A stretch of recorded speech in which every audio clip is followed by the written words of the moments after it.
जब राम भरत शत्रुघ्न का विवाह होता है, वो अपनी पत्नी को लेकर अपने पिताश्री के पास आ जाते हैं, मतलब दशरथ के पास आ जाते हैं और फिर उनसे आशीर्वाद लेके और फिर राम सीता को एक वचन देता है, वो है कि सुनो सीता, अब तुम मेरी दासी बन के नहीं, तुम मेरी दोस्त और मित्र बन के रहोगी, क्योंकि असली दोस्त और मित्र वही होता है जो सच्ची रास्ता दिखाते हैं। और तुम मुझे सच्चा रास्ता दिखाना, अगर मैं किसी गलत रास्ते पर जाऊँगा तो मुझे सच्चा रास्ता दिखाना, ठीक है? हाँ ठीक है, मैं आपकी सारी बात मानूंगी, आपकी दासी बन के नहीं, आपके दोस्त और मित्र बन के रहूँगी, और आप जब भी गलत रास्ते पे चलोगे तो मैं आपको सही रास्ता बताऊंगी। ठीक है, मैं भी आपको वचन देती हूँ कि आप जहाँ भी जाओगे मैं आपके साथ रहूँगी। ठीक है, बहुत बढ़िया। जनक जी को बहुत मुश्किल से मनाता है और वो दशरथ जी के पास आता है। दशरथ उन्हें एक चीज़ कहता है, वो है कि क्या ऋषि मुनि, मैं अपने पुत्र राम को अपना सिंहासन दे दूं, क्योंकि मैं अपने नेत्र से उसका राज्याभिषेक देखना चाहता हूँ। क्या ये उचित है? हाँ, ये तो बिल्कुल सही है। क्या मंत्रियों, क्या ये उचित है? हाँ हाँ, ये उचित है। हाँ हाँ, ये उचित है। हाँ हाँ, ये उचित है। हाँ, मानो आपने तो मेरी मन की बात ही छीन ली। हाँ, ये बिल्कुल उचित है। हाँ, ये बिल्कुल उचित है। मेरी भी आपको अनुमति है, मेरी भी आपको अनुमति है। बिल्कुल उचित है, उचित है, बिल्कुल बहुत ही उचित है। जो सिपाही राम को यहाँ पे बुलाओ। जी महाराज। नमस्ते राम जी। नमस्ते, क्या काम है तुम्हें? आपको राजा दशरथ ने अपने पास बुलाया है, जाइए। ठीक है, मैं अभी जाता हूँ पिताश्री के पास। पिताश्री, लो मैं आ गया। प्रणाम ऋषि मुनि जी, प्रणाम मंत्रियों जी, प्रणाम दशरथ पिताश्री। क्या हुआ पिताश्री, आपको क्या काम था? सुनो राम, दशरथ मंत्रियों और मैंने मिलकर एक योजना बनाई है कि वो है कि तुम्हें मैं अपना सिंहासन मंत्रियों, मैंने और ऋषि मुनि ने मिलकर एक योजना बनाई है कि अब तुम्हें मैं अपना सिंहासन छोड़ के अब तुम्हें मैं सिंहासन लूँ और तुम्हें राजा बनाऊँ। नहीं, मैं ये चीज़ स्वीकार नहीं सोच भी कैसे करूँगा। सम्मान भी कैसे लिया? तो राम, ये ऋषि मुनि, मैंने और मंत्रियों ने मिलकर योजना बनाई है, और ये उन दो मंत्रियों और ऋषि मुनि की गलती नहीं है, ये मेरी गलती है। हाँ जरूर, आप में से कुछ गलती हुई होगी, आपकी कोई गलती नहीं है, इसलिए आप मुझे ऐसा कर रहे हो। नहीं राम, तुम्हारी कोई गलती नहीं है।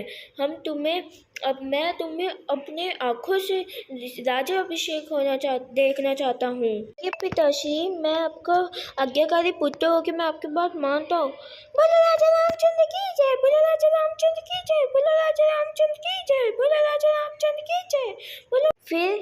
फिर कैकई और मंत्री एक दूसरे से बात करते हैं, वो है कि सुनो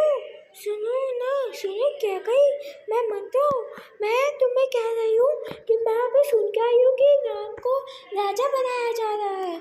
क्या तुम्हारे भरत को राजा बनने की अनुमति नहीं है? क्या तुम्हारे भरत को हक नहीं है? तुम भी जाके बोलो उनसे। मेरे भी भरत को बनना चाहिए, पर मैं बोलूँ क्या? तुम उन्हें जाके बोलो। तुम्हें याद है, तुमने उनकी जान बचाई थी और उन्होंने तुम्हें तो वर दिए थे। हाँ, मुझे तो याद है। हाँ, तो फिर जाके बात करो और राम को 14 वर्ष का वनवास दिलवाओ और अपने भरत को राजा भी बनवाओ। जाओ। ठीक है, ये अच्छा आइडिया है। मैं अभी जाके राजा बनवाती हूँ अपने भरत को और राम को 14 वर्ष का वनवास दिलवाती हूँ। राजा की जय हो, राजा की जय हो। हाँ, बताओ क्या कहीं यहाँ पर कैसे आना हुआ? हाँ, मुझे कुछ काम है। मैंने सुना है कि आपका राम राजा बन गया है। हाँ, तुमने बिल्कुल सही सुना है, मेरा राम राजा बन रहा है। हाँ, तो मैं भूलने वाली हूँ, क्या आपको याद है कि मैंने आपको राज्य बचाया था? हाँ, मैं ये कैसे भूल सकता हूँ कि तुमने मुझे राज्य बचाया था। मैंने तुम्हें 2 वर के लिए भी बोला था, 2 वर भी दिए थे। हाँ,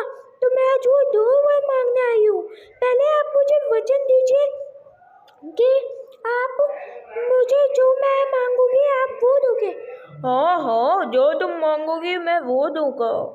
सुनो, मेरा पहला वर है कि भरत को राजा का सिंहासन मिले। नहीं नहीं, ऐसा नहीं हो सकता। क्यों? और दूसरा वर है मेरा कि आप आपको 14 वर्ष का वनवास दो। ऐसा नहीं हो सकता, ऐसा नहीं हो सकता, ऐसा नहीं हो सकता। तो क्या फिर आप अपना वचन तोड़ रहे हो? हैं?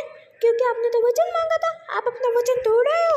नहीं, मैं अपना वचन नहीं तोड़ूंगा।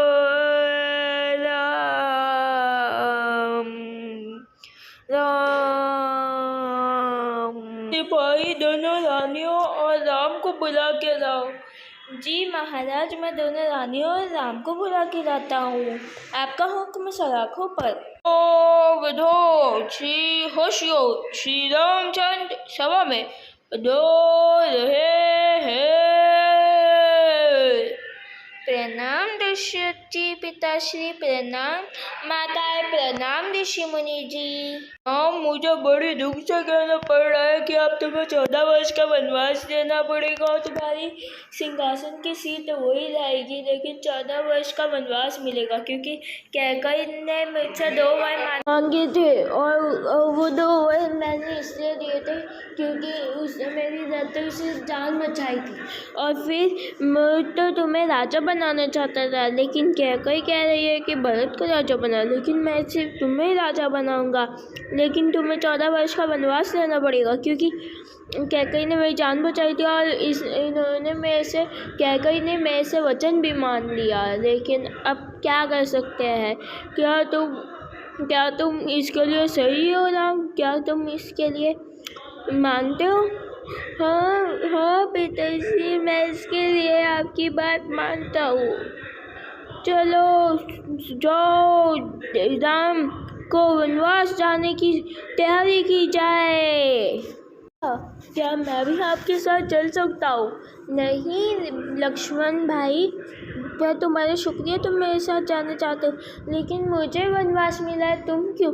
भैया, भाई तो काम आते हैं अपने भाई के। मुझे जाने दो भैया, प्लीज़ मुझे मना मत कीजिए, प्लीज़ प्लीज़ मुझे जाने दीजिए। ठीक है, तुम मेरे साथ चलना। धन्यवाद भैया, बहुत बहुत धन्यवाद, क्योंकि भाई भाई का साथ देता है इस वजह से। क्या मैं भी आपके साथ चलूं? क्योंकि मैंने भी आपको वचन दिया था कि आप जहाँ पे जाओगे मैं आपके साथ जरूर जाऊंगी। नहीं, क्योंकि अब तुम मेरा कष्ट कैसे सहोगी? क्योंकि तुमने मुझे कहा तो था, ये वचन तो दिया था, लेकिन ये वनवास तो मुझे मिला है ना। नहीं, मैंने भी आपको वचन दिया था कि जहाँ भी आप जाओगे मैं भी आपके साथ जाऊंगी। कृपया करके आप ले चलिए। चलो, तुम दोनों चलो मेरे साथ। चलो आओ, लक्ष्मण और सीता दोनों चलते हैं। सुनो राम। हाँ पिताश्री, ये जो मैंने तुम्हें वस्त्र दिए हैं। हाँ पिताश्री, इसके साथ एक तलवार भी है। तो अच्छा, तो हम तीनों चलते हैं। पिताश्री प्रणाम, प्रणाम माताएं। राम सीता लक्ष्मण घर से आ जाते हैं और फिर वो अपने मिलके एक झोपड़ी बनाते हैं और फिर वहाँ पे रहने लगते हैं। और तभी वहाँ पे राम जी जो है तपस्या कर रहे होते हैं। तो फिर इसके बाद आपको पता चलेगा नेक्स्ट एपिसोड में।